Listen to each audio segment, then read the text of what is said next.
ये तो करवा दिया था आपको, है ना। तो कल जो आपको बताया था उसमें, कल वाली क्लास में जो लास्ट लास्ट में आपको पढ़ाया था ना, हीमोग्लोबिन और ऑक्सीजन की एफिनिटी को कौन कौन से फैक्टर अफेक्ट करके जाते हैं।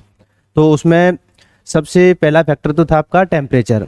जब जब टेम्परेचर बढ़ेगा तब तब एफिनिटी डिक्रीज होगी, और जब जब एफिनिटी डिक्रीज होगी तो ग्राफ किधर शिफ्ट होगा, राइट साइड, और एफिनिटी इंक्रीज होगी तो ग्राफ लेफ्ट साइड शिफ्ट हो जाएगा। तो टेम्परेचर जो है एफिनिटी को कम करके जाएगा, ग्राफ को राइट साइड शिफ्ट करेगा।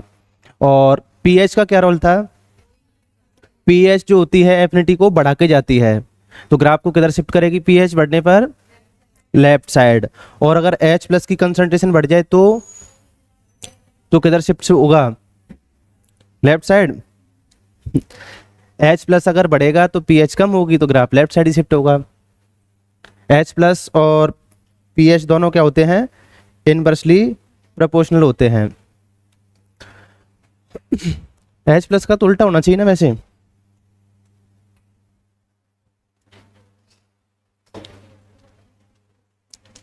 पीएच बढ़ने पर राइट साइड शिफ्ट हो रहा था, लेफ्ट साइड शिफ्ट हो रहा था ना। अच्छा, और था अपना बीपीजी, 2,3 बीपीजी है ना। तो 2,3 बीपीजी जो होता है ये किधर शिफ्ट करता है, राइट साइड शिफ्ट करेगा। ये भी एफिनिटी को डिक्रीज करता है। और जो अपना फीटल और एम्ब्रियोनिक हीमोग्लोबिन होती है उसकी एफिनिटी ज़्यादा होती है ना एडल्ट से। तो क्यों होती है ज़्यादा, कल बताया था ना, क्योंकि जो एम्ब्रियोनिक हीमोग्लोबिन है वो 2,3 बीपीजी के साथ में बाइंड नहीं करती, क्योंकि उसमें बीटा चेन मिलती नहीं है। तो इस वजह से उसकी एफिनिटी जो है वो ज़्यादा होती है एडल्ट की कंपैरिजन में। और कौन सा फैक्टर था आपका, CO2। CO2 क्या करता है, एफिनिटी को डिक्रीज करता है। तो ये वाला जो कर्व था अपना, आपको फिर इसमें बताया था कि जो भी मोनोमेरिक बाइंडिंग साइट मिलती है जिनके पास में, वो तो माइकलिस मेंटन इक्वेशन को फॉलो करते हैं, और जिनके पास में मल्टीमेरिक बाइंडिंग साइट मिलेगी वो हिल इक्वेशन को फॉलो करेंगे। तो कल आपको बताया था कि मायोग्लोबिन जो होता है उसके पास में सिंगल बाइंडिंग साइट होती है ना ऑक्सीजन के लिए, और हीमोग्लोबिन के पास में चार बाइंडिंग साइट होती है ना ऑक्सीजन के लिए। तो जो अपना मायोग्लोबिन है वो तो माइकलिस मेंटन को फॉलो करेगा, और हीमोग्लोबिन हिल इक्वेशन को फॉलो करेगा। ये वैसे क्वेश्चन हम कर चुके हैं ना पहले। इसमें से आपको हीमोग्लोबिन और मायोग्लोबिन का अगर कर्व को रिकॉग्नाइज करना हो तो कैसे करोगे। वैसे ये कर्व थोड़ा सा गलत दिया है बना के, मतलब हीमोग्लोबिन जो है इससे थोड़ा सा ऊपर क्रॉस करके जाता है ना। लोअर कंसंट्रेशन पे तो मायोग्लोबिन बेटर काम करता है, लेकिन उसमें सैचुरेशन जल्दी आ जाता है क्योंकि एक ही बाइंडिंग साइट होती है। लेकिन हीमोग्लोबिन जो होता है उसमें चार बाइंडिंग साइट होती हैं, तो इसका जो सैचुरेशन पॉइंट है वो मायोग्लोबिन के कंपेरिजन में थोड़ा ऊपर आएगा। तो ये ग्राफ जो है ना डॉटेड वाला जो है वो थोड़ा सा ऊपर होना चाहिए। दूसरा, हीमोग्लोबिन का आपको सिग्मोइड मिलेगा, इसका तो देखो ऐसे सीधा सीधा मिलेगा, और हीमोग्लोबिन का ऐसे थोड़ा सा सिग्मोइड मिलेगा। जहां भी सिग्मोइड कर्व मिलता है इसका मतलब वो कोऑपरेटिविटी को दिखा के जाएगा। कोऑपरेटिविटी जानते हो, मतलब जब मल्टीमेरिक बाइंडिंग साइट होती है तो अगर एक कोई भी मॉलिक्यूल बाइंड कर जाता है तो वो दूसरे वाले के लिए एफिनिटी को क्या कर देता है, बढ़ा देता है। उसको बोलते हैं कोऑपरेटिव बाइंडिंग। तो जहां भी कोऑपरेटिव बाइंडिंग देखने को मिलेगी वहां आपको सिग्मोइड शेप कर्व देखने को मिलेगा। तो अब इसमें आपको बताना था ना कि कौन सा इक्वेशन को फॉलो करता है। तो एक तो आपने ये पहचान लिया था इसमें कि जो ए वाला है ये तो किसका है, मायोग्लोबिन का। तो ये तो हो गया मायोग्लोबिन का। अच्छा, और ये बी वाला किसका हो जाएगा, हीमोग्लोबिन का। फिर आपके सामने ये दो इक्वेशन दे रखे हैं फर्स्ट और सेकंड। तो इसमें से ये वाला किसका होगा, फर्स्ट वाला, ये मायोग्लोबिन का है ना, सिंगल बाइंडिंग साइट है। इसमें एन लगा हुआ है, ऐसा मतलब ये किसका होगा, हीमोग्लोबिन का। फिर जहां भी आपको एन दिख रही पावर में वो किसका होगा, हीमोग्लोबिन का। तो ये आपका हो गया हीमोग्लोबिन का। ये भी किसका हो गया,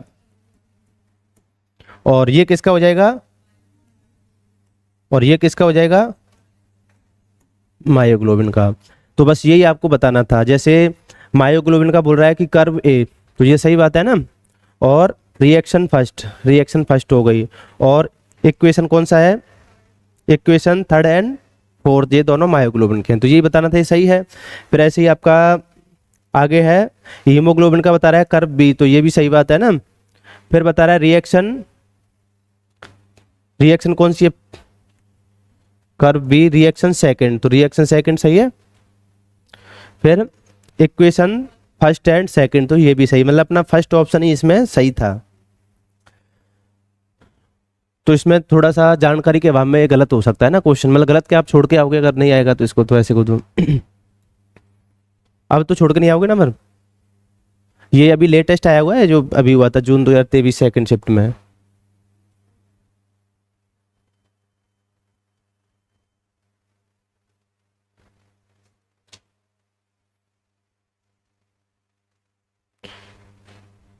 चलो यहीं तक है। हाँ,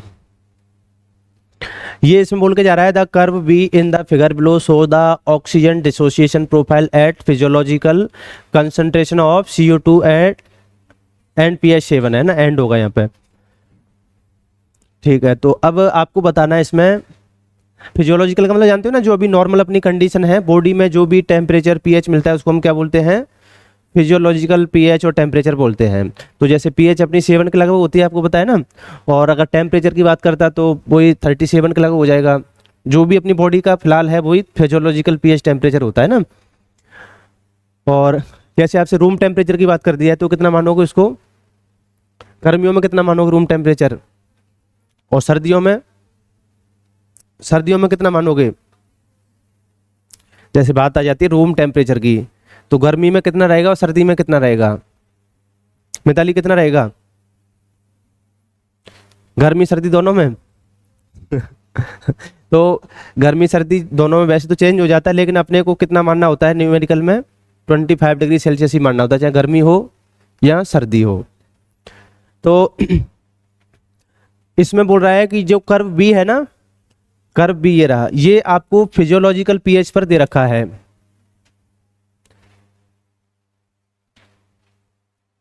ये वाला जो कर्व है ना बीच वाला, ये फिजियोलॉजिकल pH पे दे रखा है, और फिजियोलॉजिकल pH उसने दे रखी है आपको कितनी, pH 7 दे रखी है।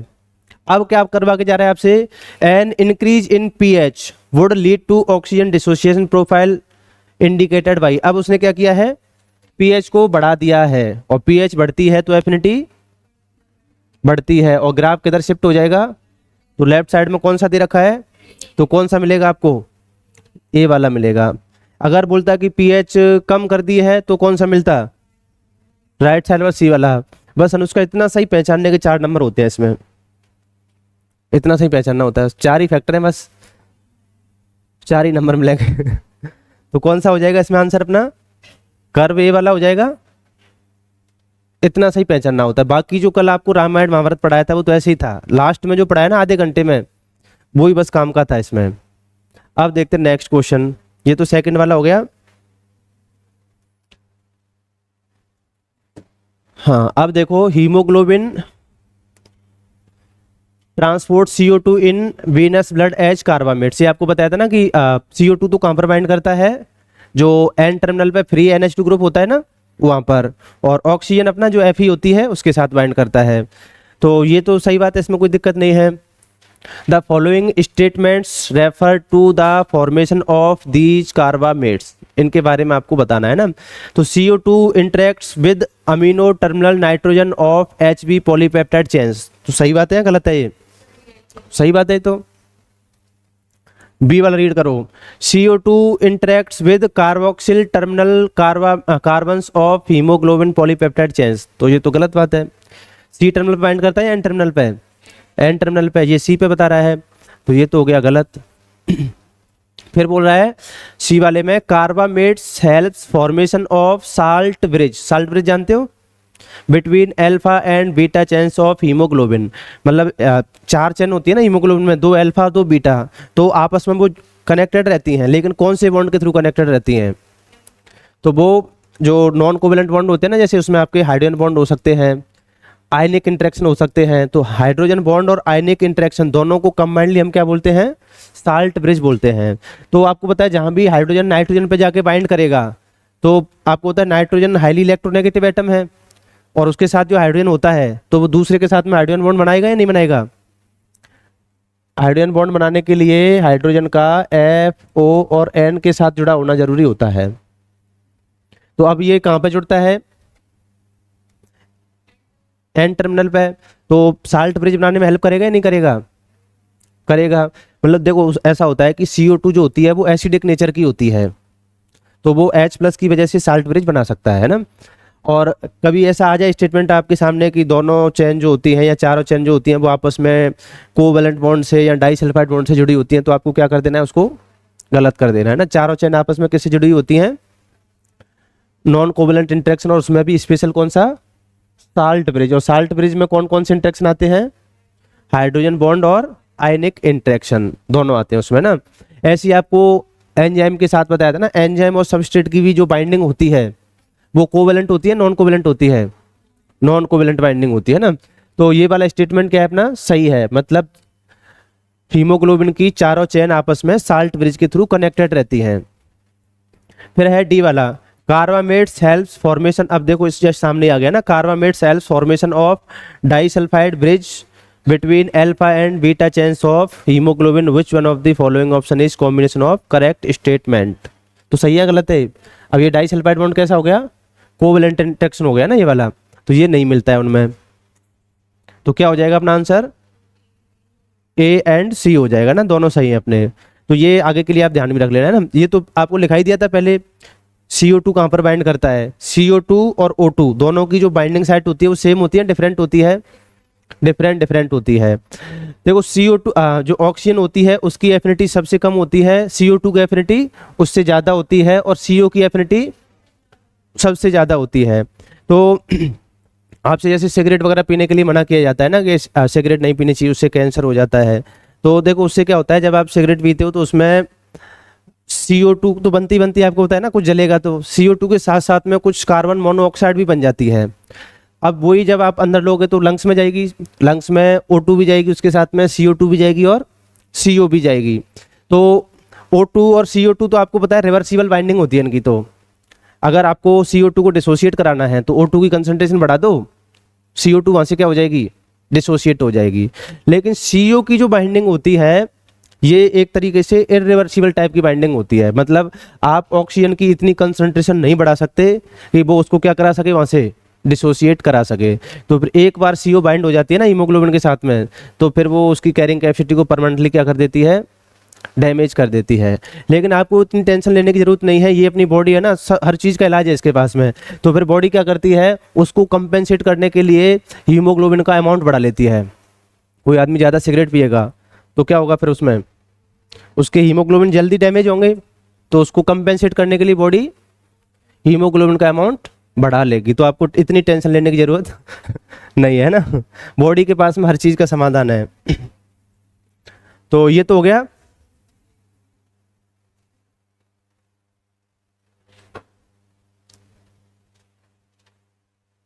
एक बार वो मंत्री था, कौन सा था ना, वो फंस गया ना, क्या था नाम, प्रसादी लाल मीणा था, क्या नाम था, मेरे को प्रॉपर ध्यान नहीं, कुछ ऐसा ही नाम था ना। उसने अपनी क्लास ले लिया ना नया, तो मैंने बताया क्लास में कि सिगरेट से गुटखा से कैंसर नहीं होता है, यही बात उसने सार्वजनिक बोल दी, फंस गया वो। उसको बहुत ट्रोल किया गया। मतलब बात तो उसने सही बोली, लेकिन ये बातें बोलने वाली नहीं होती हैं। मतलब गुटखा का उसका कोई लेना देना, आपको पता है कैंसर किसी को भी हो सकता है, जरूर थोड़ी गुटखा खाने वाले को। लेकिन मैंने तो ये बात क्लास में बोली, यहीं तक सीमित रह गई। वो पढ़ा लिखा था और उसने ये बात सार्वजनिक बोल दी, दूसरे दिन अखबार में आ गई। तो उसने अपना दिमाग नहीं लगाया कि कहाँ पर बात बोलनी है कहाँ पर नहीं बोलनी है, फंस गया वो। 4th नंबर वाला देखो, if the plot given below the solid line represents oxygen binding to hemoglobin under physiological condition। Solid line जो आपको दी गई है ना, मतलब एक तो रेफरेंस लाइन होगी उसके रेफरेंस में आपको बताना होता है। तो इसमें रेफरेंस वाली लाइन कौन सी है, the solid line represents oxygen binding to haemoglobin under physiological condition. मतलब ये वाली जो आपको लाइन दी गई है फिजियोलॉजिकल कंडीशन में दी गई है। The broken line represents line the condition of. तो ये ब्रोकन वाली लाइन कौन सी कंडीशन में रिप्रेजेंट की जाएगी, इसका मतलब ये है कि ये वाली लाइन में एफिनिटी बढ़ाई गई है, लेफ्ट साइड में शिफ्ट हुई है, इसका मतलब एफिनिटी बढ़ी है। तो एफिनिटी कौन सा फैक्टर बढ़ा के गया होगा, देखो हाई CO2 बढ़ाता है क्या एफिनिटी, ये तो किधर शिफ्ट करता, इधर शिफ्ट करता लाइन को। हाई pH ये एफिनिटी को बढ़ाता है, तो ये शिफ्ट करेगा, है ना। इंक्रीज इन 2,3 BPG ये भी उधर शिफ्ट करता। और लॉस ऑफ कोऑपरेटिविटी, तो कोऑपरेटिविटी का लॉस होता तो भी एफिनिटी कम होती।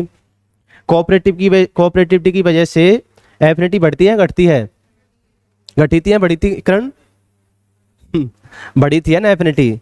एक ऑक्सीजन जब बाइंड कर जाता है तो वो दूसरे के लिए एफिनिटी को बढ़ा देता है, तो कोऑपरेटिविटी तो एफिनिटी को बढ़ा के जाता है, तो ग्राफ को किधर शिफ्ट करेगा? Left side. लेकिन इसमें क्या है, लॉस ऑफ कोऑपरेटिविटी है, तो किधर शिफ्ट होगा? राइट साइड शिफ्ट होगा। तो क्या हो जाएगा आंसर इसमें अपना? सेकंड हो जाएगा। सारे क्वेश्चन जो है ना जो उसमें आते हैं वो 4 नंबर के हैं। ये किस में आया हुआ है? गेट में। और गेट में मैक्सिमम 2 नंबर का क्वेश्चन आता है, तो जो 4 नंबर का है वही 2 नंबर का होता है गेट में।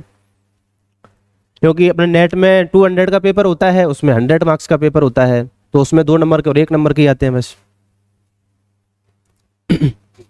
अब देखो 5th नंबर वाला,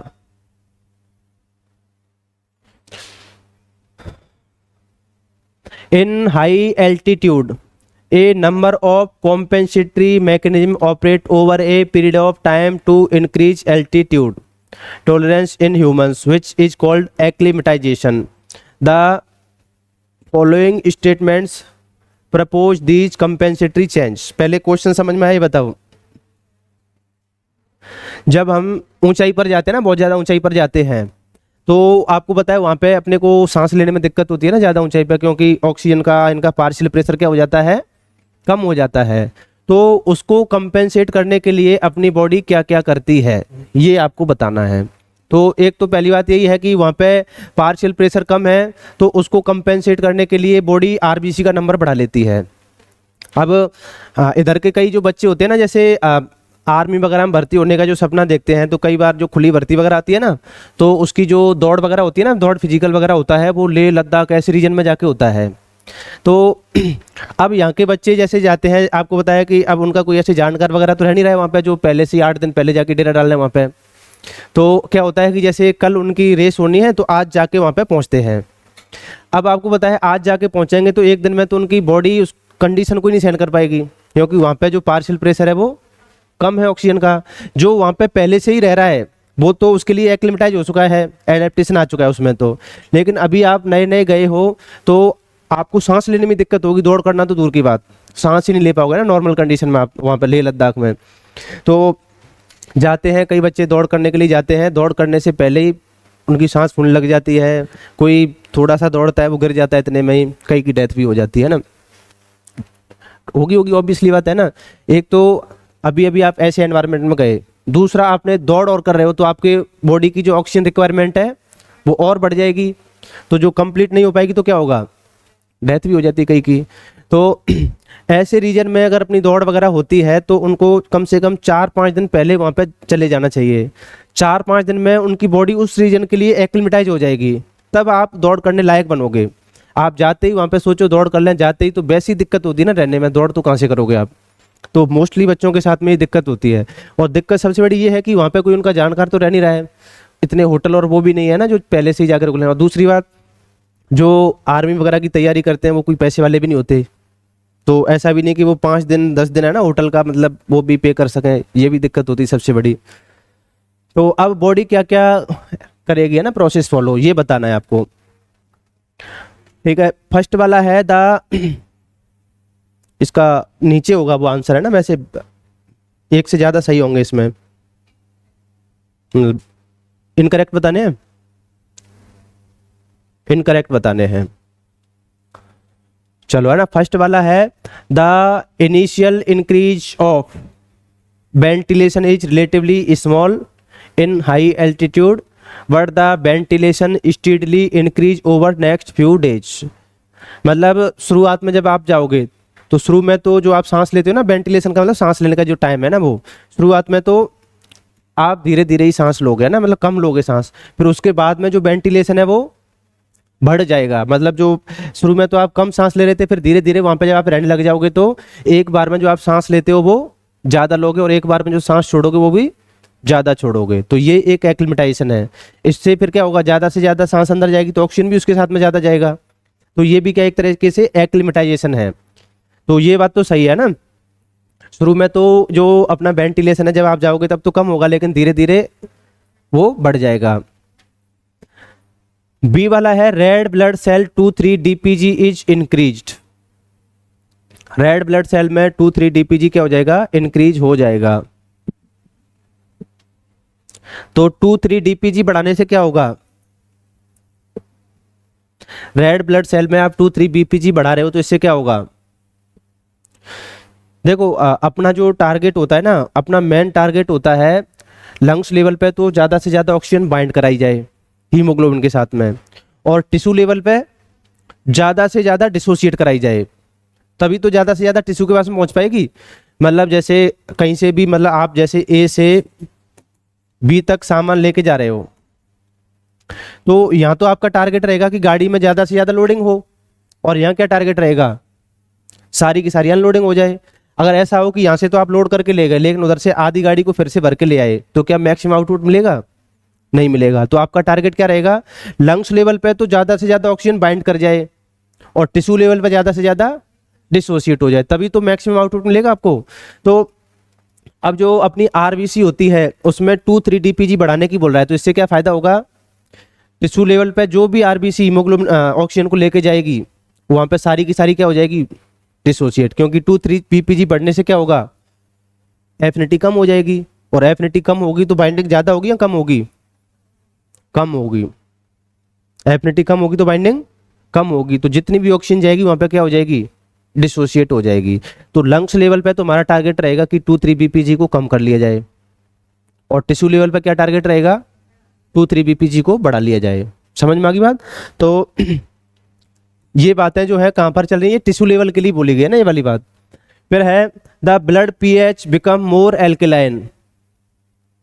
मोर एल्कलाइन का मतलब क्या है, पीएच बढ़ी या घटी, पीएच बढ़ी। तो अगर यही बात टिश्यू लेवल पे बोलता, अब ब्लड में पीएच इंक्रीज हुई है तो इससे एफिनिटी बढ़ेगी या घटेगी, बढ़ेगी। तो ब्लड में तो हम चाहते हैं कि ज्यादा से ज्यादा रहे, लेकिन जब टिश्यू लेवल पे जाए तो पीएच क्या हो जानी चाहिए, डिक्रीज होनी जानी चाहिए। उससे क्या होगा, एफिनिटी कम हो जाएगी, जिससे ऑक्सीजन डिसोसिएट हो जाएगी पूरी पूरी। तो अभी यहाँ पे ये बात सही है ना, ब्लड की बात की गई है, लेकिन अगर किसी टिश्यू का नाम दे देता तो वहां पे हम क्या करेंगे, टिश्यू में पीएच बढ़ाएंगे या घटाएंगे, टिश्यू में पीएच हमें कम करनी पड़ेगी ताकि एफिनिटी कम हो जाए। फिर है the oxygen dissociation curve is shifted to the left. अब बताओ वहां पे हमें एफिनिटी बढ़ानी है या घटानी है, हाई एल्टीट्यूड पे हमारा टारगेट है ज़्यादा से ज़्यादा जो ऑक्सीजन है वो क्या हो जाए, डिसोसिएट हो जाए टिश्यू लेवल के पास में। तो ग्राफ किधर शिफ्ट होगा, राइट साइड शिफ्ट होना चाहिए, और ये किधर शिफ्ट करा रहा है, लेफ्ट साइड, तो ये क्या हो जाएगा, गलत हो जाएगा। फिर है the pH of cerebro spinal fluid is further increase. अब इसमें आपको ये टिश्यू का नाम दे दिया, ये ब्रेन में जो पाया जाता है ना fluid, cerebro spinal fluid, brain में आपकी इसमें पूरी जो रीढ़ की हड्डी है ना, तो ये होता है cerebro spinal fluid is further increased. तो ये टिश्यू की बात चल रही है ना, तो यहाँ पे हम पीएच को बढ़ाएंगे या घटाएंगे, और ये क्या करवा रहा है, यहाँ पे बढ़ा रहा है, तो ये तो इससे एफिनिटी और वहाँ पे क्या हो जाएगी, ऑक्सीजन की बढ़ जाएगी हीमोग्लोबिन के साथ में, तो वो तो डिसोसिएट ही नहीं हो पाएगी फिर। तो ये सही है गलत है, फिर गलत है। तो आपको इसमें करेक्ट बताने थे या इनकरेक्ट बताने थे, इनकरेक्ट स्टेटमेंट बताने हैं। तो कौन कौन से इनकरेक्ट, डी और ई। समझ में आ गया फंडा क्या है इसका, टिश्यू लेवल पे तो हमें एफिनिटी घटानी होती है और लंग्स लेवल पे एफिनिटी बढ़ानी होती है। तो टिश्यू लेवल पे एफिनिटी को घटाने के लिए आप क्या क्या कर सकते हो, टिश्यू लेवल पे 2,3 बीपीजी बढ़ा दो और पीएच घटा दो, उससे क्या होगा, ज्यादा से ज्यादा ऑक्सीजन टिश्यू लेवल पे डिसोसिएट हो जाएगी।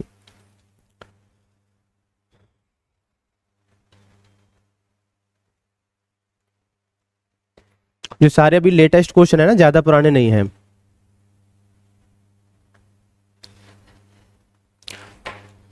Which of the following does not have a quaternary structure? तो देखो मायोग्लोबिन तभी आपने पढ़ ही लिया, मोनोमेरिक प्रोटीन होती है, सिंगल 7 यूनिट से बनी हुई है, तो कैसी होगी ये, टर्सरी होगी। तो आपको क्या पूछा, कौन सी क्वाटरनरी नहीं है, तो एक तो मायोग्लोबिन के बारे में तो अपने को पता ही है ना, हीमोग्लोबिन के बारे में अपने को पता है 4 7 यूनिट से बनी होती है। आरएनए पॉलीमरेज सारे के सारे मोस्टली सारे के सारे कैसे होते हैं, मल्टीमेरिक होते हैं, और सारे के सारे क्वाटरनरी स्ट्रक्चर में मिलते हैं। आरएनए पॉलीमर बहुत टाइप के होते हैं, तो जैसे प्रोकैरियोट्स में हो तो एक ही टाइप का है, यूकैरियोट्स में 5 टाइप के आरएनए पॉलीमरेज होते हैं, लेकिन सारे के सारे मोस्टली कैसे होते हैं, मल्टीमेरिक होते हैं। और कोलाजन प्रोटीन है ना, ट्रिपल हेलिक्स से मिलकर बनी होती है, 3 हेलिक्स मिलती हैं इसमें, तो ये भी कैसी हो जाएगी, मल्टीमेरिक हो जाएगी, है ना। ये कोलाजन के बारे में तो शायद एक क्वेश्चन आया था जो आपको कराया था, तो उसमें था ना ट्रिपल हेलिक्स से मिलकर बनी होती है। ग्लाइसिन और बाइजेट जो अमाइनो एसिड है वो बार बार रिपीट होते हैं उसमें। तो इसमें क्या हो जाएगा आंसर अपना, मायोग्लोबिन हो जाएगा ना। बाकी सब कैसी हैं, मल्टीमेरिक प्रोटीन्स हैं।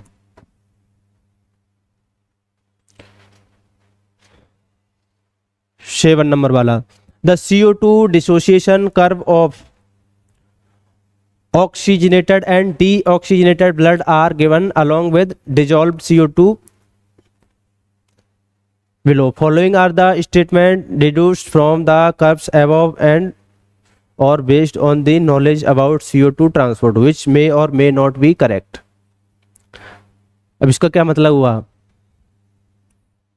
ये सही भी हो सकता है और नहीं भी हो सकता है, तो इस लाइन का तो कोई मतलब ही नहीं है। फिर लास्ट में लिखा होगा कहीं Which one of the following option represent a combination of all correct statement। यहाँ देखना होता है आपको नीचे ना कि सही पूछ रहा है या गलत पूछ रहा है, तो आपको क्या बताना है, सही वाला बताना है ना। जैसे अब थोड़ा सा इस ग्राफ को देखो है ना, ये तो CO2 की कंसंट्रेशन है ना इस पे तो, और इधर ये जो पार्शियल प्रेशर दिया है आपको, ऑक्सीजन का दिया है या CO2 का दिया है, इस बार CO2 का दिया है ना पार्शियल प्रेशर। अब आपको ये तो पता ही है कि जो ग्राफ लेफ्ट साइड में मिलता है उसकी एफिनिटी ज़्यादा होती है कम होती है, लेफ्ट साइड वाले की ज़्यादा होती है और राइट साइड वाले की कम होती है एफिनिटी। अभी तो देखा था कि जैसे जैसे एफिनिटी डिक्रीज होती है तो ग्राफ राइट साइड में शिफ्ट होता जाता है, लेकिन वो एफिनिटी किसके साथ में होती है, जो भी यहाँ लिखा होगा। नॉर्मली तो हम ऑक्सीजन का बनाते हैं, तो ऑक्सीजन के साथ में एफिनिटी ज़्यादा होगी ना इस वाले कर्व की, लेकिन यहाँ पे इस बार क्या लिखा हुआ है, तो इस बार किसकी एफिनिटी ज़्यादा होगी, CO2। मतलब जो भी यहाँ पे एक्स वाले पैरामीटर पे लिखा हुआ है उसकी एफिनिटी ज़्यादा होती है लेफ्ट साइड में जो कर्व है उसके लिए। समझ में आ गई बात। नॉर्मल हम जो कर्व पढ़ते हैं वो O2 के लिए पढ़ते हैं, लेकिन इस बार किसके लिए दिया है हमें, CO2 के लिए। तो इसका मतलब ये वाला जो कर्व है इसकी एफिनिटी CO2 के लिए में क्या होगी, ज़्यादा, और इस वाले की कम होगी। वैसे भी आपको पता है कि डीऑक्सीजनेटेड जो ब्लड होता है उसके लिए CO2 की ज़्यादा होगी, और ऑक्सीजनेटेड है इसका मतलब वहाँ पे ऑक्सीजन ज़्यादा है, तो वहाँ पे CO2 के लिए एफिनिटी क्या हो जाएगी, ये एक दूसरे को अफेक्ट करके जाते हैं ना। CO2 ज़्यादा है तब तो वो O2 की एफिनिटी को कम कर देता है, और अगर O2 ज़्यादा है तो वो CO2 की एफिनिटी को कम कर देता है, दोनों एक दूसरे को अफेक्ट करके जाते हैं। तो डीऑक्सीजनेटेड ब्लड में किसके लिए एफिनिटी ज़्यादा होगी, CO2 के लिए, और ऑक्सीजनेटेड में CO2 के लिए कम होगी, इसका मतलब O2 के लिए ज़्यादा होगी। अब देखो यहाँ पे क्या बोल रहा है, द डीऑक्सीजनेटेड हीमोग्लोबिन, इसका मतलब इस वाले की बात चल रही है ना, इस वाले कर्व की। The deoxygenated haemoglobin has greater affinity for CO2 than oxygenated haemoglobin. तो ये बात सही है गलत है, सही है, लेफ्ट साइड में दे रखा है और उस पर CO2 दे रखा है एक्स एक्सिस पे, तो ये वाला स्टेटमेंट सही है। ये तो दिमाग में सेट कर लो ना, लेफ्ट साइड में जो भी कर्व होगा उसकी एफिनिटी ज़्यादा होती है, राइट साइड वाले की एफिनिटी कम होती है, लेकिन किसके लिए, जो भी यहाँ पे लिख रखा है उसके लिए। नॉर्मल हम क्या पढ़ते हैं यहाँ पे ऑक्सीजन, इस बार क्या लिख दिया वहाँ पे CO2। अगर यहाँ पे फिर O2 लिखता तो फिर ये उल्टे हो जाते ग्राफ, डीऑक्सीजनेटेड वाला इधर आ जाता, वो इधर पहुंच जाता है ना, ऑक्सीजनेटेड वाला इधर पहुंच जाता है, फिर उल्टे करके देना पड़ता है उसको। फिर बी वाला है, the deoxygenated haemoglobin does not bind with free H+। The deoxygenated haemoglobin does not bind with free H+ ions release during the formation from HCO3- from CO2। अब देखो ये क्या बोल रहा है, पहले समझो। जो अपनी CO2 होती है ना, CO2 क्या करती है, H2O+ इसके साथ में बाइंड करके क्या बनाती है, H2CO3। इसको हम क्या बोलते हैं, कार्बोनिक एसिड बोलते हैं। फिर ये कार्बोनिक एसिड आगे जाके ब्रेक डाउन होता है किसमें, H+ में और HCO3- में। तो जब भी CO2 आती है तो ये वाली प्रोसेस चलती है ना, RBC में एक एंजाइम मिलता है कार्बोनिक एनहाइड्रेज। ये कार्बोनिक एनहाइड्रेज क्या करता है, ये वाली प्रोसेस मतलब कार्बोनिक एसिड को बनवा के जाता है ये। फिर कार्बोनिक एसिड का जब ब्रेक डाउन होता है तो क्या बनता है उससे, H प्लस बनता है, और ये H प्लस क्या करता है, हीमोग्लोबिन के साथ में बाइंड कर जाता है, और बाइंड करके उसकी एफिनिटी को ऑक्सीजन के लिए क्या कर देता है, कम कर देता है। ये होती है ना प्रोसेस। समझ में आ गई CO2 कैसे कम करता है।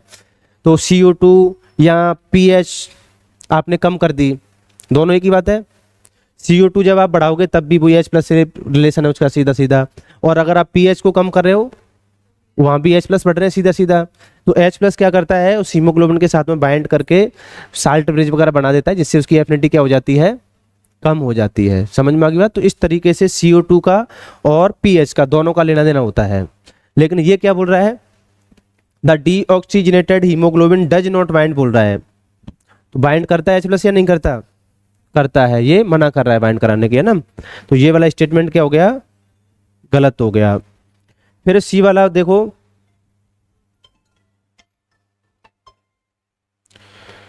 The haemoglobin saturation with O2 has no effect on CO2 dissociation curve. O2 का कोई इफेक्ट होता है नहीं होता CO2 डिसोसिएशन पे, होता है ना सीधा सीधा।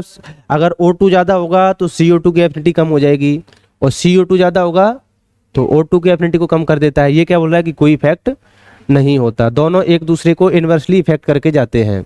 तो ये वाला क्या हो गया, गलत हो गया। O2 and CO2 bind to the haemoglobin at different site. सही है गलत है, सही है। O2 अलग जगह बाइंड करता है और CO2 अलग जगह पे बाइंड करता है। तो ये स्टेटमेंट सही है। तो कौन कौन सा सही हो जाएगा अपना, A और D वाला। अब कोई दिक्कत है इसमें किसी स्टेटमेंट में, क्या बोल रहे हो, ये वाला सेकंड वाला, सेकंड वाला ये है, ये बोल रहा है कि द डीऑक्सीजनेटेड जो हीमोग्लोबिन होती है वो फ्री H प्लस के साथ बाइंड नहीं करती है, जो रिलीज होता है जब बाइकार्बोनेट बनता है तब, लेकिन ये बाइंड करती है। ये प्रोसेस होती है जब भी CO2 आती है तो वो वाटर के साथ में मिलकर क्या बनाती है, कार्बोनिक एसिड। और कार्बोनिक एसिड जब ब्रेक डाउन होता है तो क्या बनता है, H प्लस और बाइकार्बोनेट। और ये H प्लस क्या करता है, हीमोग्लोबिन के साथ में बाइंड कर जाता है और उसकी एफिनिटी को ऑक्सीजन के लिए क्या कर देता है, डिक्रीज कर देता है। लेकिन ये इसमें मना कर रहा है कि ये बाइंड नहीं करता है, जबकि ये बाइंड करता है तभी जाके एफिनिटी को डिक्रीज कर पाता है। तो ये एक स्टेटमेंट आप लिखना चाहो तो लिख लो, है ना, ये वाला। CO2 और pH कैसे इफेक्ट करके जाते हैं।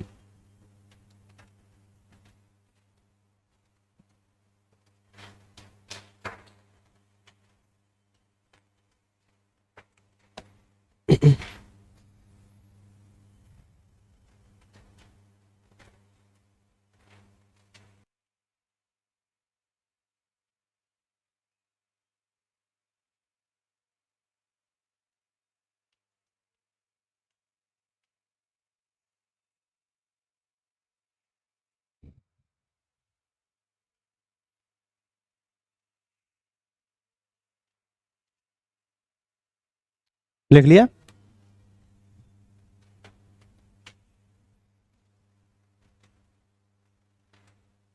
8 नंबर वाला देखो,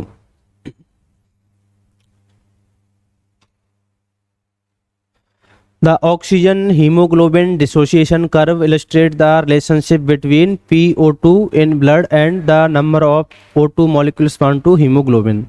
The S shape of the curve has been explained in the following proposed statements. कोई डायग्राम नहीं दिया है, स्टेटमेंट दिया बस आपको। फर्स्ट वाला है, पहले आपको क्या बताना है ये देख लो, है ना, करेक्ट या इनकरेक्ट। इनकरेक्ट बताना है ना, ये यहाँ पर नीचे फंसा देता है ना, कई बार आप करेक्ट के चक्कर में रह जाते हो। तो इसमें दे रखा है आपका the quaternary structure of haemoglobin determine its affinity to O2। अगर मायोग्लोबिन होता तब यहाँ पे टर्सरी होता, और हीमोग्लोबिन है तो क्वार्टनरी होगा, सीधी बात है ना। तो ये डिसाइड करेगा इसकी एफिनिटी को। तो ये तो सही बात है, ठीक है। अगर कोई भी मल्टीमेरिक प्रोटीन है तो उसमें तो क्वार्टनरी स्ट्रक्चर डिसाइड करेगी, और कोई भी मोनोमेरिक प्रोटीन है तो उसमें टर्सरी स्ट्रक्चर डिसाइड कर दिया ना उसकी एफिनिटी को, या कैटालिटिक एफिशिएंसी कुछ भी आ जाए। बी वाला है आपका in deoxy haemoglobin the globin units are tightly bind in a T configuration. मतलब डीऑक्सी हीमोग्लोबिन का मतलब है जब ऑक्सीजन बाइंड नहीं है उसके साथ में। तो कौन सी कंडीशन में रहती है पहले हीमोग्लोबिन, टेंस में या रिलैक्स में? दो फॉर्म बताई थी ना, कौन सी में रहती है? टेंस में। जब ऑक्सीजन बाइंड करती है तो उसको कौन सी में चेंज करती है? रिलैक्स में चेंज करती है। तो ये बात सही है गलत है? डीऑक्सी हीमोग्लोबिन टी कॉन्फ़िगरेशन में रहती है, टी टेंस या टॉट बोलते हैं उसको, है ना। सी वाला है the interaction between globin subunits are altered when O2 binds with deoxyhaemoglobin. ये बोल रहा है कि जो ग्लोबिन सब यूनिट हैं उनकी जो वो है इंटरेक्शन है वो चेंज हो जाता है जब O2 बाइंड करता है। तो ऑब्वियसली बात है शुरुआत में तो वो टी फॉर्म में रहती है और जब O2 बाइंड करता है तो वो रिलैक्स कर देता है, तो उनका कॉन्फ़िगरेशन चेंज होगा या नहीं होगा? होगा, ऑब्वियसली बात है। तो ये भी क्या है? सही है ना, टी से आर कॉन्फ़िगरेशन में आ जाती हैं वो। डी वाला है the affinity to O2 in T configuration of haemoglobin is increased. ये बात गलत है, सरासर गलत है? सरासर गलत है ना। आर फॉर्म के साथ में एफिनिटी क्या होती है? ज्यादा होती है। ये किसके साथ में बता रहा है? टी फॉर्म के साथ में। तो ये सरासर गलत बात है। ई वाला देखो, in the relaxed configuration of haemoglobin the affinity to O2 is reduced. ये दोनों बातें उल्टी बोल दी इसने ना। रिलैक्स कॉन्फ़िगरेशन में क्या बता रहा है? एफिनिटी रिड्यूस हो गई है, कम हो गई है। तो कम होती है बढ़ती है? बढ़ती है। तो ये भी क्या हो गया? गलत हो गया। तो क्या हो जाएगा अपना आंसर? डी और ई। अपने को इनकरेक्ट बताना था। अब एक आध स्टेटमेंट के बारे में अगर आपको आइडिया नहीं है तब भी ऐसे क्वेश्चन को आप कर सकते हो। समझ में आ रही बात? जैसे इन दोनों के बारे में तो आपको 100% आइडिया है ही, आपको इनकरेक्ट ही बताने हैं। तो इन दोनों से ये क्वेश्चन अटेम्प्ट हो सकता है ना। जैसे इनमें से अगर किसी में आपको कंफ्यूजन हो तो इन दो से ही अपना आंसर निकल सकता है। ये इन दोनों के बारे में तो 100% आइडिया है ना कि ये दोनों तो सरासर गलत हैं, तो इनसे ही आंसर निकल जाएगा अपना।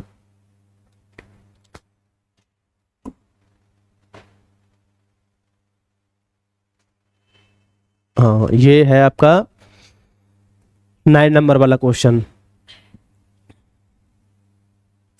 ड्यूरिंग फिजिकल एक्सरसाइज, पहले देखो ना क्या बताना है आपको, नोट करेक्ट बताना है ना।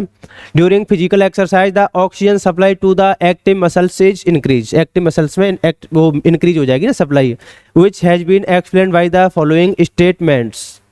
फिर ये 4 स्टेटमेंट दिए गए। अब नीचे देखा करो कि आपको पूछा क्या गया है, सही वाला या गलत वाला। आपको बताना है कौन सा करेक्ट नहीं है, ये बताना है ना। तो अब देखो फर्स्ट वाला देखो, PO2 declines and PCO2 rise in active muscles.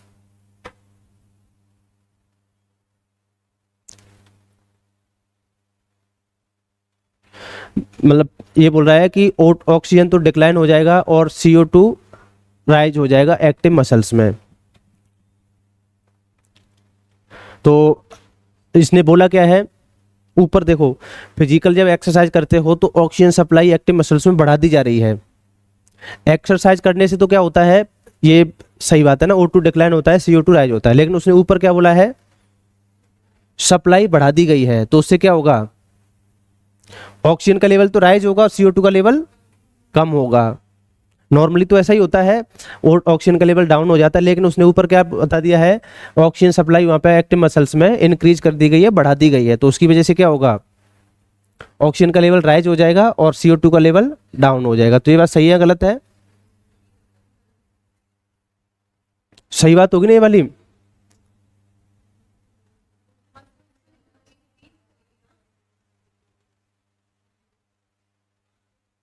अच्छा, और पढ़ो कोई स्टेटमेंट। ये ऑक्सीजन का लेवल जो है ना, वैसे तो क्या होना चाहिए, नॉर्मल कंडीशन में जब आप एक्सरसाइज करते हो तो उस कंडीशन में ऑक्सीजन का लेवल तो क्या हो जाता है, डाउन हो जाता है, और CO2 का लेवल बढ़ जाता है। लेकिन इसने बोला है oxygen supply to the active muscles is increase, तो इससे क्या होगा, ऑक्सीजन का लेवल बढ़ेगा। लेकिन ये किसके रेफरेंस में पूछ रहा है, मतलब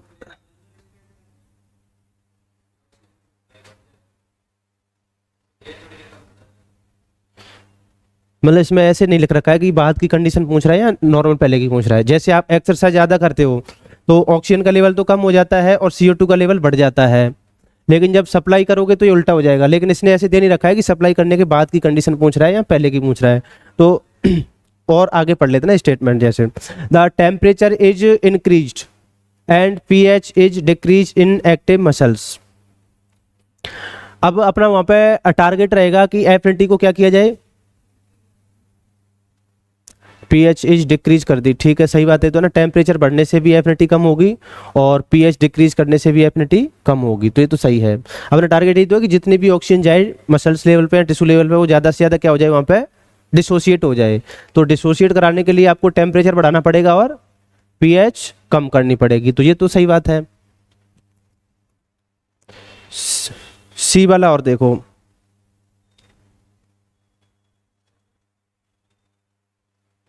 बी वाला सही है ना। सी वाला है 2,3 बिस phosphoglycerate is decreased in RBC and P50 rise. तो 2,3 BPG को हम बढ़ाएंगे या घटाएंगे, 2,3 BPG को हमें क्या करना पड़ेगा, बढ़ाना पड़ेगा। और P50 भी जो है वो बढ़ेगा या घटेगा, बढ़ेगा। तो ये तो गलत हो गया ना स्टेटमेंट। वैसे भी देखो 2,3 BPG को तो कम कर रहा है और P50 बढ़ रहा है, तो 2,3 BPG जब डिक्रीज होगा तो ग्राफ किधर शिफ्ट होगा, लेफ्ट साइड शिफ्ट होगा ना। 2,3 BPG जब कम होगा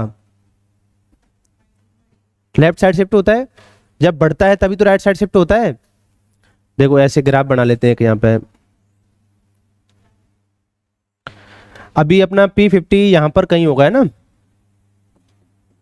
और अब अगर 2,3 BPG क्या हो गया है, कम हो गया है, तो ग्राफ किधर शिफ्ट होगा, लेफ्ट साइड में शिफ्ट होगा। ये ग्राफ लेफ्ट साइड में शिफ्ट हो गया ना। अब अपना P50 बढ़ा या घटा, अब P50 कहीं यहाँ पर आएगा ना, तो P50 क्या होगा, कम होगा। ये क्या कर रहा है, बढ़ा रहा है। तो 2,3 BPG जब बढ़ता है तब P50 राइज होता है, और 2,3 BPG कम होगा तो P50 भी क्या होगा, कम होगा। ग्राफ किधर शिफ्ट होना चाहिए, लेफ्ट साइड में होना चाहिए, और लेफ्ट साइड में शिफ्ट होगा तो P50 कम होगा। तो ये वाला क्या हो गया, सही है गलत। फिर बोल रहा है D metabolites accumulating in the active muscles increase the affinity of haemoglobin. तो अब पहले तो ये बताओ कि हमें वहाँ पे मसल्स में एफिनिटी बढ़ानी है घटानी है, ये बताओ। हमें घटानी है तभी तो ज़्यादा से ज़्यादा O2 वहाँ पे रिलीज हो पाएगा। और ये क्या बोल रहा है, जैसे उसमें 2,3 BPG भी हो सकता है ना, टिश्यू लेवल पे जो RBC होती है वो 2,3 BPG को क्या कर लेती है, बढ़ा लेती है, जिससे क्या होता है ज़्यादा से ज़्यादा O2 वहाँ पे क्या हो जाती है, रिलीज हो जाती है, जिससे कि ज़्यादा से ज़्यादा O2 वहाँ पे। तो अब ये जो आपका फर्स्ट वाला स्टेटमेंट है ये नॉर्मल बॉडी के रेफरेंस में ही पूछ रहा है। जब आप ज़्यादा एक्सरसाइज करते हो तो ऑक्सीजन का लेवल तो क्या हो जाता है, कम हो जाता है, और CO2 का लेवल बढ़ जाता है। तो इस स्टेटमेंट को नॉर्मल एज ए बॉडी के रेफरेंस में पूछा गया है ना। तो आपको इसमें गलत बताना है। तो गलत कौन कौन से हो गए अपने, C और D हो गए।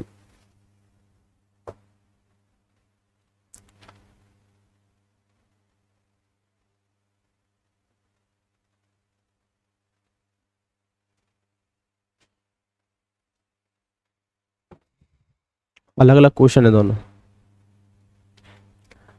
रीड करो 10th नंबर वाला। Which of the following statements are incorrect about hemoglobin?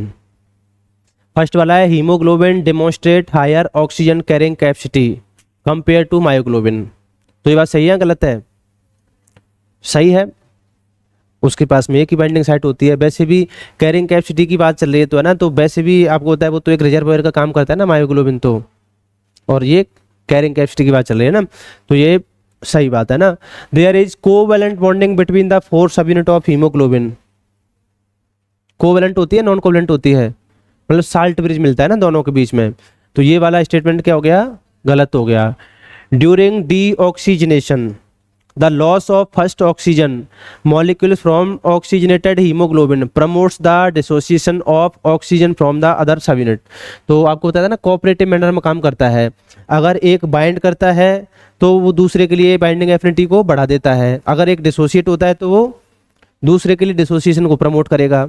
यही तो है कोऑपरेटिविटी। तो ये वाला सही है या गलत है? सही है। तो आपको क्या बताना था इसमें, करेक्ट या इनकरेक्ट? तो कौन सा वाला इनकरेक्ट है? सेकंड वाला इनकरेक्ट है ना। तो इसका मतलब ये है कि हीमोग्लोबिन जो होता है उसकी जो चारों सब यूनिट होती हैं वो नॉन कोवलेंट बॉन्ड से लिंक रहती हैं, और वो भी स्पेशल साल्ट ब्रिज जिसमें हाइड्रोजन बॉन्ड और आयनिक इंटरेक्शन आते हैं।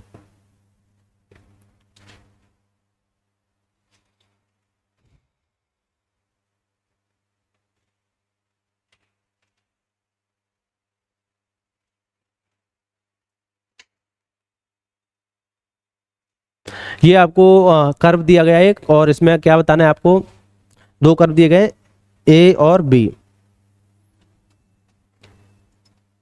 फॉलोइंग स्टेटमेंट इज करेक्ट बताना है आपको। A is obtain with an oligomeric and B is obtain with an monomeric protein. देखो ये दो प्रोफाइल आपको दे रखी हैं, तो जो भी मोनोमेरिक होता है उसका तो सीधा सीधा कर्व बनता है ना, और जो होता है उसमें आपको या तो सिग्मोइड मिलेगा या इसको उल्टा बनाया गया तो ऐसे उसमें कुछ ना कुछ कर्वेचर मिलेगा आपको ना।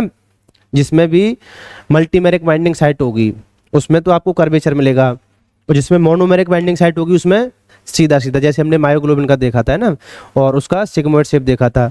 तो इसमें अभी आपको बताना हो तो इसमें से कौन सा मोनोमेरिक होगा कौन सा मल्टीमेरिक होगा? ये कैसा होगा बताओ? मल्टीमेरिक। और ये वाला मोनोमेरिक। अब स्टेटमेंट रीड कर लो। A is obtained with an oligomeric protein. तो ये बात सही है गलत है? ओलिगोमेरिक का मतलब जानते हो ना, एक होता है मोनोमर डाइमर, एक होता है ओलिगोमेरिक। ओलिगोमेरिक में 4 5 7 8 तक हो सकते हैं, और पॉलीमर में बहुत ज़्यादा होते हैं। तो ओलिगोमेरिक कुल मिला के एक मल्टीमेरिक प्रोटीन ही होती है ना। तो ये बात सही है गलत है? फिर गलत है ना। ए तो कैसा है, मोनोमेरिक वाला है, तो ये तो हो गया आपका गलत। B is obtained with protein with positive cooperativity. तो पॉजिटिव कोऑपरेटिविटी जो होती है वो मोनोमेरिक में मिलती है मल्टीमेरिक में मिलती है? तो बी में मिलेगी या नहीं मिलेगी? मिलेगी, मल्टीमेरिक है। तो सी है A and B were obtained by the same protein at two different temperature. से बोला है कि सेम टेम्परेचर पे, वो डिफरेंट टेम्परेचर पे मिलेंगे लेकिन सेम प्रोटीन है। तो ऐसा नहीं है, ये एक्चुअल में एक इसमें मोनोमेरिक प्रोटीन है और एक मल्टीमेरिक प्रोटीन है। डी वाला है the profile B is not possible. बोला बी पॉसिबल ही नहीं है। तो ऐसा तो अपने में कोई आंसर होता नहीं, आपको बताया ना। एक स्टेटमेंट कभी कभी ये भी आ सकता है, कुछ कह नहीं सकते। तो ये सही होगा या गलत होगा? गलत होगा है ना। तो या तो इसका आंसर क्या होता है, बी इज ओलिगोमेरिक, या फिर बी कैसा मिलेगा आपको, कोऑपरेटिविटी वाला वो शो करेगा ना। जो भी मल्टीमेरिक प्रोटीन है तो उसमें जब कोऑपरेटिविटी शो होती है तब जाके ना हमें कर्वेचर मिलता है कहीं ना कहीं ग्राफ में।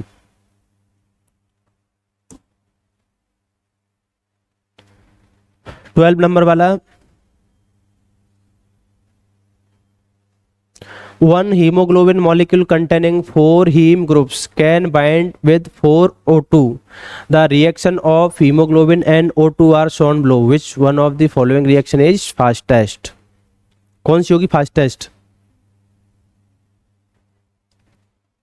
कौन सी होनी चाहिए फास्टेस्ट बताओ?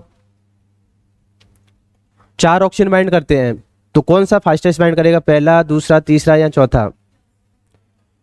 लास्ट वाला सबसे करेगा ना, क्योंकि इसमें कोऑपरेटिविटी पाई जाती है ना। तो लास्ट वाला कौन से में दे रखा है आपको? देखो इसमें जो है ये पहले वाला है, इसमें एक ऑक्सीजन पहले से ही बाइंडेड है, ये दूसरा बाइंड कर रहा है। इसमें 2 ऑक्सीजन पहले से ही बाइंडेड है ना, O2 और O2 O4 हो जाएगा। ये तीसरा वाला बाइंड कर रहा है, इसमें 3 ऑक्सीजन बाइंड है और ये चौथा वाला बाइंड कर रहा है। तो कौन सी में होगी फास्टेस्ट? डी वाले में होगी है ना। ये हो गया 12 नंबर वाला।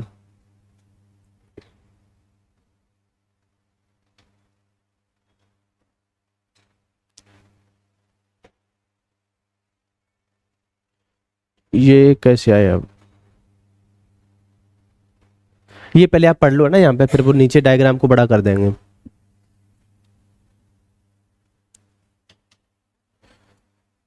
देखो इसमें बोल रहा है myoglobin in muscles haemoglobin A in adult and haemoglobin C in patients with thinner RBC and haemoglobin S in sickle cell disease. इसमें 4 तरह की आपको आरबीसी दे रखी है ना। एक तो मायोग्लोबिन दे रखा है, मायोग्लोबिन को तो पहचानने में कोई दिक्कत नहीं होगी, किधर मिलेगा हमेशा ये, मतलब लेफ्ट साइड में मिलेगा, स्ट्रेट होगा ना, इसमें कर्वेचर नहीं होगा। और फिर दे रखे हैं आपको हीमोग्लोबिन अडल्ट, और एक पेशेंट की दे रखी है, एक सिकल सेल वाले की दे रखी है। तो सिकल सेल वाले की तो कम होती है बहुत, सिकल सेल आरबीसी के साथ में, क्योंकि वो फाइब्रस नेचर की हो जाती है ना सिकल सेल, तो उसके साथ में कम होती है। तो अब यहाँ पे आपको दिखाया गया है कौन सी आरबीसी को किससे दिखाया गया है सब। अच्छा ये ठीक है, यहाँ पे दे रखा है, ये यहाँ पे है ना ऐसे मेंशन कर रखा है। मायोग्लोबिन का तो सॉलिड लाइन है बिल्कुल, है ना, और हीमोग्लोबिन जो अडल्ट वाला है उसकी डॉटेड लाइन है, ये वाली ऐसे है ना। और एचबीसी जो पेशेंट वाला है उसका सॉलिड लाइन पे वो लगा है ना, ऐसे सर्किल लगा हुआ है। और ये सिकल सेल वाली है ना, छोटे डॉट वाली। तो अब बताना है आपको कौन सा होगा इसमें से कर्व सही वाला, कौन सा होगा, नहीं कौन सा है ये होगा, देख लेते हैं एक बार। मोस्ट प्लॉजिबल कौन सा, मोस्ट सबसे ज्यादा है, ये पूछा है।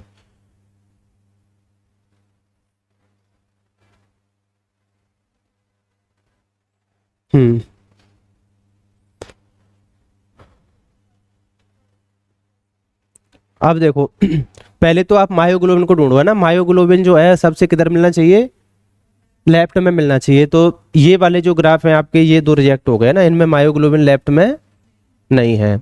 इन दोनों में जो है मायोग्लोबिन लेफ्ट में है, ठीक है। अब आपको देखना है कि जो सिकल सेल वाला है उसकी एफिनिटी सबसे कम होनी चाहिए ना, उसके साथ में बाइंड नहीं कर पाता ना ऑक्सीजन।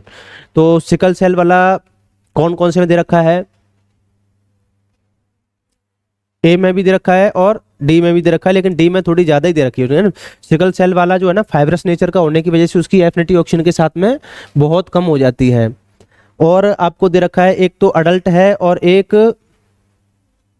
पेशेंट है। तो अडल्ट और पेशेंट में किसकी ज्यादा होनी चाहिए, अडल्ट की या पेशेंट की, अडल्ट की ज्यादा होनी चाहिए। अडल्ट की दे रखी है कि ज्यादा, और तो सब सेम ही है ग्राफ लगभग, है ना। अच्छा इसमें जो है ना, ये जो है ना डी वाले में, ये सिकल सेल वाला है ना, ये मोटी वाली लाइन है थोड़ी सी, है ना। तो ये कौन सा होगा, अडल्ट वाला। तो अडल्ट वाले की इसमें कम दिखा रखी है ना, तो ये तो यही गलत हो जाएगा। तो ए वाला ग्राफ हो जाएगा ना, सबसे ज्यादा तो किसकी होगी, मायोग्लोबिन की, सबसे कम किसकी होगी, सिकल सेल वाले की, फिर ये अडल्ट की हो गई, और फिर ये पेशेंट की हो गई। इस तरीके से होगा। तो ऐसे ग्राफ में आपको सबसे पहले क्या देखना होता है, सबसे ज्यादा किसकी है और सबसे कम किसकी है, उस पर फोकस करना होता है ना। मिड वाले तो थोड़ा इधर उधर हो जाए, चल भी जाए, तो क्या हो जाएगा इसमें, फर्स्ट वाला हो जाएगा। अब ये ग्राफ ऐसा है कि अगर आपको जैसे समझ में आता है तब तो इसमें कुछ भी नहीं है, 1 मिनट का भी क्वेश्चन नहीं है। और अगर आपको ग्राफ से देखते ही डर लगता है तो फिर तो उसमें करने की जरूरत ही नहीं है। बाकी है कुछ भी नहीं, आपको बताया जैसे एक आधे घंटे का ही टॉपिक है बस, लास्ट क्लास जो हुई थी ना उसमें आधे घंटे का है, उसी से सारे क्वेश्चन हो जाते हैं इसके। बाकी तो फिर आप कितना भी पढ़ते रहो, उसमें कोई मतलब वाली बात नहीं है।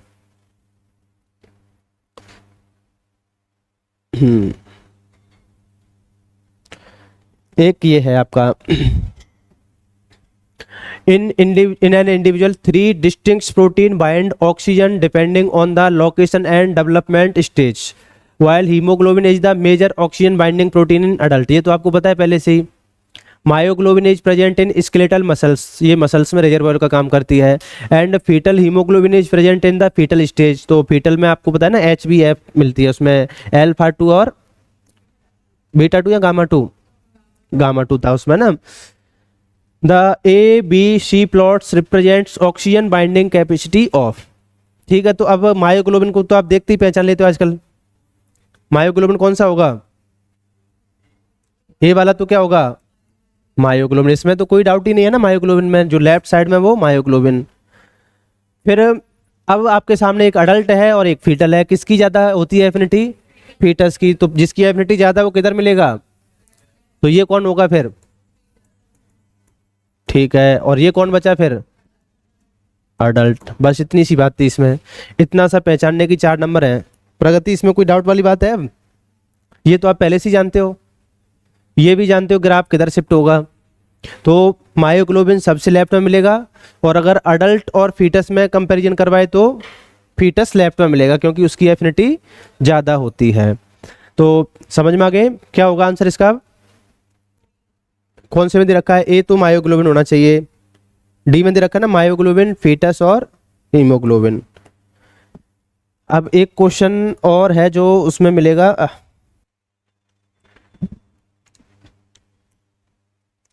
एक क्वेश्चन और देख लो इसमें।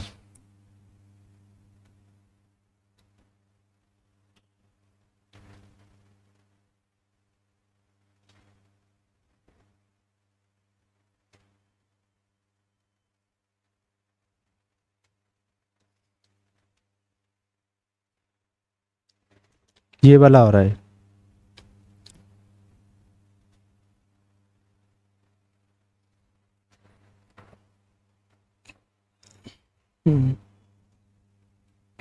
Relative rate of red blood cell production in bone marrow of different bones of different age are shown below, identify the correct figure. Age के साथ में जो आपको कर्व बताया था ना आरबीसी प्रोडक्शन का, वो वाला बताना है आपको। कौन सा होगा तो बताओ। ये ऊपर आपको मेंशन कर रखा है कौन सी फीमर है, कौन सी रेबा है, कौन सी वर्टिब्रा है। तो क्या था सीक्वेंस? टिबिया सबसे पहले साथ छुड़ाता है ना, फिर उसके बाद में फीमर ने, फिर उसके बाद में रिब्स, फिर स्टर्नम और फिर वर्टिब्रा, ये था है ना। तो अब इसमें टिबिया तो दी नहीं गई है, तो फिर फीमर होगी सबसे नीचे। तो फीमर जो है ना सॉलिड लाइन से दिखाई गई है, तो केवल ये में ही दिखाई गई वैसे है ना। फिर ये हो जाएगी आपकी कौन सी? रिब्स, और फिर ये हो जाएगी वर्टिब्रा। तो ये आपका एनिमल फिजियो का ही क्वेश्चन है वैसे ये भी, लेकिन वो इसी के साथ में कर लेना इसको नोट, है ना। समझ में आ गया अब? तो ये इसके क्वेश्चन थे। अब किसी को ऐसा लग रहा है कि इसके क्वेश्चन अटेम्प्ट नहीं कर सकते इस टॉपिक के? केवल बस 2 ही बातें हैं, मतलब जब भी एफिनिटी बढ़ेगी तो ग्राफ लेफ्ट साइड में शिफ्ट होगा, जब भी एफिनिटी घटेगी तो ग्राफ राइट साइड में शिफ्ट होगा। अब ये आप अच्छी तरीके से जानते हो कि कौन कौन एफिनिटी को बढ़ा के जाता है, कौन कौन एफिनिटी को कम करके जाता है। 4 ही फैक्टर हैं बस, और कुछ है नहीं। अब चलो ये तो हो गया आपका टॉपिक कंप्लीट।